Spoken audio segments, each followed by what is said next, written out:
vacuum there is none. Triune, holy, three in one. When all is said and done, God is amazing, amazing. Let me welcome to the podium Dr. Wood.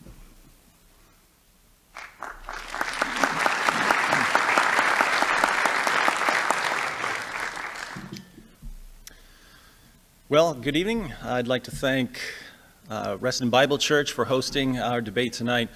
The resurrection of Jesus offers answers to more of the big questions than any other event in history. Does God exist? If so, does he care about us? Is there life after death? Do miracles occur? How can we know the true religion? Questions like that. And we had our answers to these questions when a group of women showed up at the tomb of Jesus and were greeted by an angel who said, "Do not be afraid, for I know that you are looking for Jesus who was crucified. He is not here, he has risen, just as he said." The early Christians defended this proclamation against critics, and it's an honor to carry on that defense nearly 2,000 years later. I'd also like to thank my friend John for representing the atheist position. This is my third debate with John, and his dedication continues to amaze me. I don't think Christians appreciate the sacrifice many of our atheist friends make when they spend so much of their time talking about Christianity. Anyone can understand why Christians want to discuss these issues. We believe they have eternal significance. But for atheists who are convinced that their existence ends in just a few decades, to spend those decades unwaveringly focused on Jesus and the Bible, we can only marvel that they're so generous with the little bit of time they've got. If I didn't know better, which I don't, I might think there's something spiritual going on here. But more on this later. We love you, John. You're a good man, David. Did Jesus rise from the dead? The short answer, yes. The long answer, yes. And having a verifiable miracle at its core is one of the most important differences between Christianity and its competitors. I find it fascinating that atheists dogmatically insist that the message of Christianity is just put your blind faith in our religion, when Christianity, more than any other worldview I'm aware of, has always said, here's how you can know that this is true. In the book of Acts, the Apostle Paul says to the people of Athens, tells them that God has set a day when he will judge the world with justice by the man he has appointed. He has given proof of this to everyone by raising him from the dead. So if Christians proclaim, here's the proof, why do atheists here just believe without any evidence whatsoever? It's as if hearing they do not hear and seeing they do not see. But for those with ears to hear, knowing that Jesus rose from the dead is actually much simpler than people realize. To know that Jesus rose from the dead, we only need to know two things. One, that he was dead, and two, that he was alive again later. If Jesus was dead and he was alive again later, I'd say that our atheist friends have a great big Son of God-shaped hole in their worldview. I doubt that John and I are going to have any disagreement on whether Jesus was dead, because we've both studied the sources, and Jesus' death by crucifixion is one of the best established facts of ancient history. Now, the new generation of atheists who learn about Christianity primarily from websites or social media may be surprised to hear that there are historical facts about Jesus. They think of Jesus as a mythical figure, like Hercules, except that they're much angrier about Jesus for some reason. It's a tragedy of the internet age that positions that would be laughed out of the room at the scholarly level can become quite popular at the internet level by circulating among people who don't know much about a topic. At the scholarly level, Jesus mythers are thought of as along the same lines as Holocaust deniers, but at the internet level, it seems like every other atheist I run into says Jesus never existed. Really? Well, what books have you read on this? None, but I watched like 3 YouTube videos, so I'm obviously more knowledgeable than every respected scholar on the planet. Meanwhile, even some of the most critical historical Jesus scholars will acknowledge certain facts about Jesus. That he was baptized by John the Baptist, that he had disciples, that he was known as a miracle worker and an exorcist, that he believed he played a crucial role in the coming of the kingdom of God, and of course that he died by crucifixion. The scholarly consensus on Jesus' death arises from having a variety of ancient sources. There are Christian, Jewish, and Roman sources reporting Jesus' death, and knowing how crucifixion works. Today we tend to think of crucifixion as just nailing someone to a cross, but Roman crucifixion was a 3-step process. The first step was the scourging, which was sometimes called the half-death, because victims would be half dead by the time it was finished. The Romans used a flagrum made of leather thongs with chunks of bone and metal woven into the strands, designed for removing human flesh. We have records of people being beaten until their veins and arteries were exposed, or until their bones were showing, or until their intestines spilled out. Julius Caesar remarked, "It is more grievous to be scourged than to be put to death." And that was just the beginning. Step 2 was nailing the victim to a cross and letting him hang there while blood drained out of him. Once he stopped gasping for breath, the Romans knew their work was done. Almost. The Romans didn't take crucifixion lightly, so there was a third step, a death blow, just to make sure their victim was dead. If they needed to pry someone off a cross, they would smash his head in, or stab him through the heart with a sword or a spear, or set him on fire, or let wild animals rip him apart. Not the sort of process anyone's going to walk away from. So Jesus' death isn't simply a point of Christian doctrine, it's a fact of history, as even non-Christian scholars are happy to admit. Atheist New Testament scholar Gerd Ludemann declares that Jesus' death as a consequence of crucifixion is indisputable. John Dominic Crossan of the infamous Jesus Seminar says that there is not the slightest doubt about the fact of Jesus' crucifixion under Pontius Pilate. Marcus Borg, another member of the Jesus Seminar, states that Jesus' execution is the most certain fact about the historical Jesus.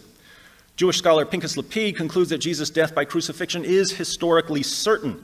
According to Paula Fredrickson, a convert to Judaism, the single most solid fact about Jesus' life is his death. He was executed by the Roman prefect Pilate on or around Passover in the manner Rome reserved particularly for political insurrectionists, namely crucifixion.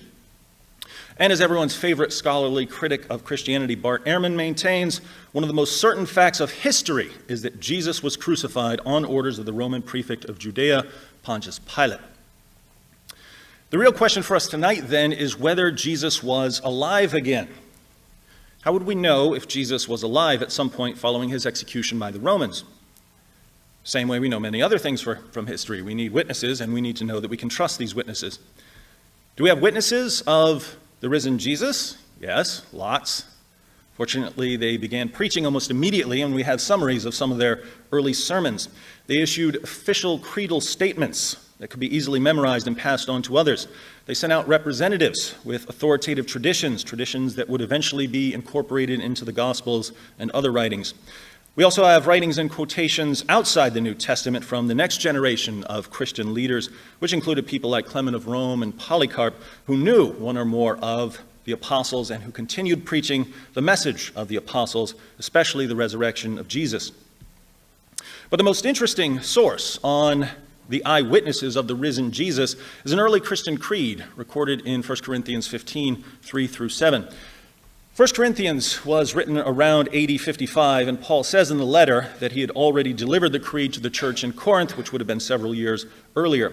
But Paul received the creed long before that, either when he visited the apostles in Jerusalem or perhaps even at his conversion, and scholars date its formulation to within a few years of Jesus' crucifixion. James D.G. Dunn writes, "This tradition, we can be entirely confident, was formulated as tradition within months of Jesus' death." According to Michael Goulder, Paul received the tradition, that is, he was taught it at his conversion perhaps 2 years after Jesus' death. Ulrich Wilkins says that the creed indubitably goes back to the oldest phase of all in the history of primitive Christianity. Gerd Ludemann maintains that the elements in the tradition are to be dated to the first 2 years after the crucifixion of Jesus. Paul Barnett dates the creed to within 2 or 3 years of the first Easter. Richard Burridge and Graham Gould say it dates from only a few years after Jesus' death. Robert Funk in the Jesus Seminar put it within 2 or 3 years at most. Richard Hayes says it originates within about 3 years after Jesus was crucified in Jerusalem, and Alexander Wedderburn asserts that it goes back to the first half of the 30s. So there's widespread agreement among scholars that from across the theological spectrum that 1 Corinthians 15 contains very early material that goes right back to the original apostles of Jesus shortly after his death. Let's read the passage. Paul writes, "For I delivered to you, the Christians of Corinth, as of first importance," this is foundational information, "what I also received." Begin creed that Paul received, that Christ died for our sins according to the Scriptures, and that he was buried, and that he was raised on the 3rd day according to the Scriptures, and that he appeared to Cephas, that's Peter, then to the 12. After that, he appeared to more than 500 brethren at one time. Paul is writing this years later, so he adds parenthetically, most of whom remain until now, but some have fallen asleep. Then he appeared to James, then to all the apostles. The original would have ended with the appearance to all the apostles, but Jesus appeared to Paul later, so Paul adds, and last of all, as to one untimely born, he appeared to me also. Notice what we have here. We have Jesus' death for sins, his burial, his resurrection on the third day, and numerous appearances, and we have all of it as authoritative tradition within a few years, if not within months, of the crucifixion. As for the appearances, there are appearances to individuals, Peter, James, the brother of Jesus, and eventually Paul, to small groups, the 12 and all the apostles, and to a large group. He appeared to more than 500. The list also reports appearances to both friends and foes. Peter and the apostles were followers of Jesus during his 3-year ministry, but James and Paul weren't. James didn't believe that his brother was the Messiah when Jesus was preaching in Galilee and Judea, and Paul persecuted the church and tried to destroy it. Yet they're all listed as witnesses who saw Jesus alive again sometime after his death. This passage eliminates 2 skeptical responses to Jesus' resurrection, the legend hypothesis and the hallucination hypothesis. At the internet level, there are still people who claim that Christian belief in Jesus' resurrection arose through a process of legendary development over a period of many decades. But this is factually false. We know as a fact of history that the resurrection was the heart of Christian preaching from the beginning. You also may have heard people argue that Jesus' disciples simply hallucinated the resurrection appearances. But a hallucination, by definition, is something that occurs in the mind of the person experiencing it. If my friend Paul here takes a bunch of acid and a leprechaun appears to him, the rest of us aren't going to ask for his pot of gold because we're not going to see him. It's only in Paul's mind. The leprechaun doesn't exist outside of his mind. So we can't attribute the resurrection appearances to legend or hallucinations. Jesus appeared to multiple people on multiple occasions. Can we attribute them to deception? Were the disciples lying about the appearances? That's what I thought before I was a Christian. But there's a fatal flaw in the deception hypothesis. Liars make poor martyrs. Some human beings are willing to die for what they believe in. I've never met anyone who's willing to die for something he made up. In the book of Acts, chapter 4, Peter and John are arrested and threatened. In Acts 5, the apostles are put in jail and flogged. In Acts 12, James, the brother of John, is put to death by Herod, and Peter is again put in jail. The apostle Paul describes his life as a Christian in 2 Corinthians 11, 24 to 27. He writes, 5 times I received from the Jews 39 lashes. 3 times I was beaten with rods. Once I was stoned. 3 times I was shipwrecked. A night and a day I've spent in the deep. I've been on frequent journeys in dangers from rivers, dangers from robbers, dangers from my countrymen, dangers from the Gentiles, dangers in the city, dangers in the wilderness, dangers on the sea, dangers among false brethren. I have been in labor and hardship through many sleepless nights, and hunger and thirst, often without food, and cold and exposure. Become a Christian. It's a great life. The Jewish historian Josephus reports that James, the brother of Jesus, was stoned to death as a lawbreaker. Clement of Rome invites his readers to keep in mind the sufferings and martyrdoms of Peter and Paul. So the apostles didn't just preach that they had seen Jesus alive again. They were willing to endure prison, floggings, and death as they preached. And that means they really believed what they were saying. Here again, it's not just Christians who draw this conclusion. Even non-Christians maintain that the disciples sincerely believed that they had seen Jesus. Gerrit Ludemann, it may be taken as historically certain that Peter and the disciples had experiences after Jesus' death in which he appeared to them as the risen Christ. Bart Ehrman, we can say with complete certainty that some of his disciples at some later time insisted that he had soon appeared to them, convincing them that he had been raised from the dead. Bart Ehrman again, it is a historical fact that some of Jesus' followers came to believe that he had been raised from the dead soon after his crucifixion. Paula Fredrickson, I know in their own terms what they saw was the raised Jesus. I'm not saying that they really did see the raised Jesus. I wasn't there. I don't know what they saw, but I do know as a historian they must have seen something. Fredrickson says she doesn't know what they saw, but I do.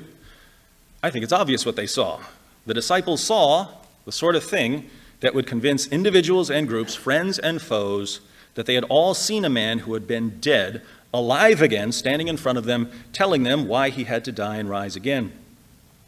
Unfortunately for our atheist friends, the only sort of thing that can do that is Jesus actually appearing to them, which means that Jesus rose from the dead.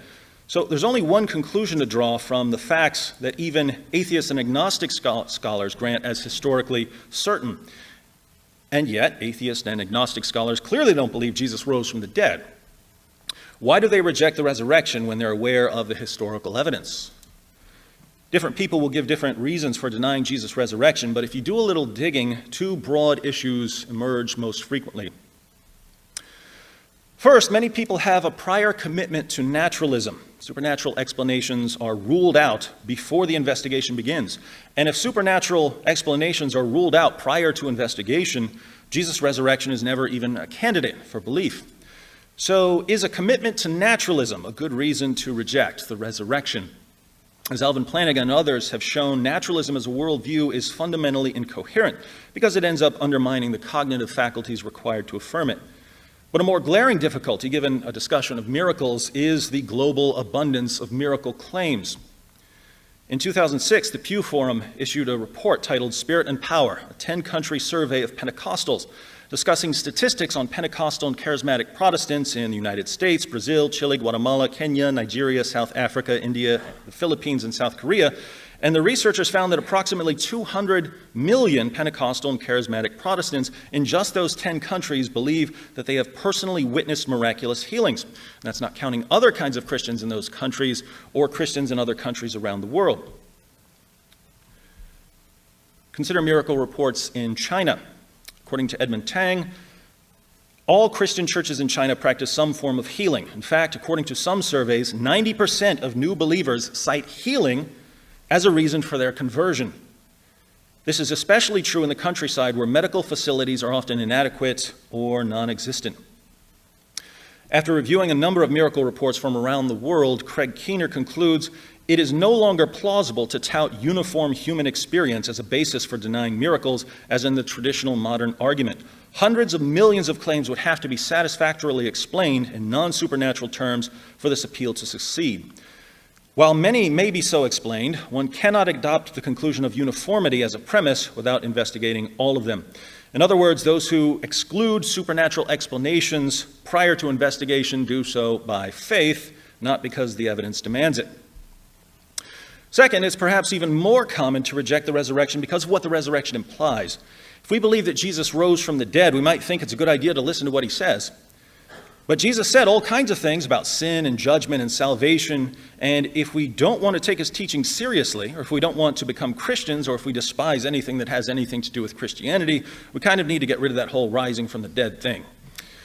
Now, this has always seemed like an odd approach to me. Decide what we want to believe ahead of time and then reject evidence that doesn't line up with what we want to believe. And atheists normally condemn this approach. Suppose an atheist comes to you with some kind of evidence, let's say evidence for common descent, that all human beings share an ancestor with all other organisms.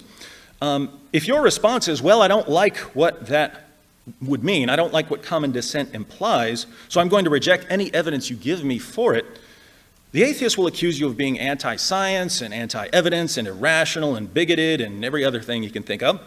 But then if you turn to that same atheist and present historical facts about the resurrection of Jesus, you'll suddenly find that heaven and hell and the Salem witch trials and gay wedding cakes and all kinds of other topics are entering into his evaluation of whether Jesus was dead and whether he was alive again afterwards.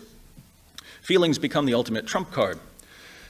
But if atheists want to bring their feelings about Christianity into a discussion of historical facts about Jesus, keep in mind that this cuts both ways. I have all kinds of feelings about atheism. Now, there's other evidence that's relevant to this discussion, and I'm sure that much of it will come out in the course of this debate. But we already have enough to conclude that Jesus died by crucifixion, that he was alive again later, that friends and foes were so thoroughly convinced that Jesus had appeared to them that they were willing to endure torture and death for the privilege of proclaiming the Christian message. The question for us is, what happened? That's the question I had to struggle with 19 years ago. And I realized that apart from the resurrection, I couldn't come up with any explanation that fit the facts. By that time, I already knew that naturalism was a theory in crisis, and I didn't trust my feelings enough to deny evidence based on them. In the end, I concluded that Jesus of Nazareth rose from the dead, and that if I'm going to listen to anyone tell me about God, it's him. Is it true what they telling me? Am I just crazy? Did you bleed on the cross for my sins to save me? But why would you die for me? My whole life I've been working for Satan while he fed lies to me. And now I'm hearing too much, trying to get a true touch of a love that can change me. I'm all screwed up, figure hell is what I deserve. But your word says we all fall shook, so I guess we all ought to burn. Teach me, I want to learn how you can save a wretch like me before death says it's my turn. I think I finally understand. No matter my past, you still take me as I am. Will you